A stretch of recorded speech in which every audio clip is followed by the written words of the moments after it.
3 giorni per ragionare sui margini possibili di conciliazione fra i tempi del lavoro e quelli della famiglia. 3 giorni per pensare a strategie di respiro europeo in cui le diverse regioni dell'Unione si sono confrontate su di un'esigenza comune, quella di gestire impegni e responsabilità familiari senza rinunciare alla produttività del lavoro. Sono quelli investiti ad Abano Terme dalla Regione Veneto nella conferenza delle regioni europee su conciliazione tra famiglia e lavoro. E proprio la Regione ha voluto dare concretezza alla sessione conclusiva dei lavori, dando forma compiuta a quelli che sono stati definiti 10 impegni per mettere in costruttivo dialogo lavoro e famiglia.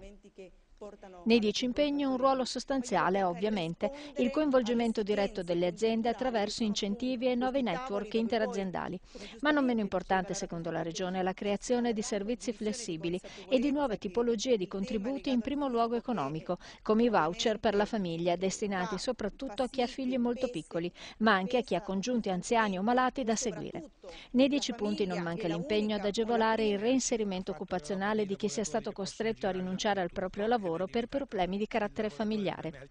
insieme alla valorizzazione di tutte quelle aziende del terzo settore in grado di garantire servizi utili alle famiglie. Un programma articolato e di spessore, dunque, quello proposto dall'assessore alle politiche sociali Stefano Valdeganderi, un programma offerto alla sensibilità allargata dell'Europa per cercare di favorire politiche realmente a misura di famiglia e di lavoro.